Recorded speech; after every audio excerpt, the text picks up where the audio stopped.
Number 8, some people take it even further and say that our ecosystems are going to collapse altogether under the weight of these introductions, that our ecosystems are essentially going to all die. It's something that we've heard for many years now, particularly in the context of forest ecosystems, that these will surely collapse at some not too distant point in the future, and that we'll end up with deserts or savannas or something like that. The Parliamentary Commissioner recently bought into this sort of idea, writing recently that possums, rats and stoats are bent on destroying our native forests. They said that we cannot allow our forests to die. So pretty scary stuff, that. But is it really happening? I'd say that it's not really, and it's not likely to happen anytime soon either.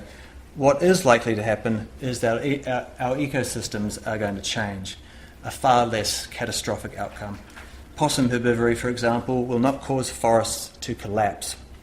What will happen is their species composition will likely change over time.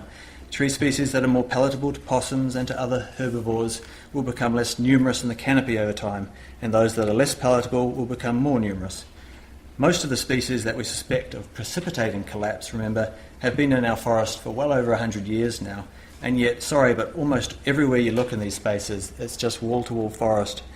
I think what's actually going to happen is that our forest ecosystems will continue to change, and their species compositions will change, as they always have in response to new arrivals and novel influences. Now, the concept of novel ecosystems was introduced to the ecological literature in the mid-noughties, just for these sorts of reasons, to speak to the fact that ecosystems around the world have changed and continue to change, both in response to introduced species and to a range of other factors. But that these ecosystems are generally still hugely vital, prosperous and valuable as well.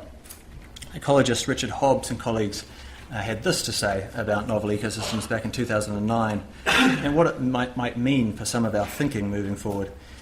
He wrote that cultural norms of nature, conservation and restoration will evolve alongside changing ecosystems, and it's likely that our present beliefs require significant adjustment. Retaining the somewhat static view of ecosystems as particular assemblages in particular places will become increasingly unrealistic. It's likely to shackle conservation and restoration efforts to ever more unrealistic expectations and objectives. It's important to remember that most of the ecosystem services that are provided by pristine ecosystems can be provided by novel ecosystems. So it's not some harsh choice between purity or obliteration here. And of course, it can easily be argued that all of our ecosystems, here in New Zealand in particular, are novel in some way, shape or form. None of them are static or uninfluenced by humans.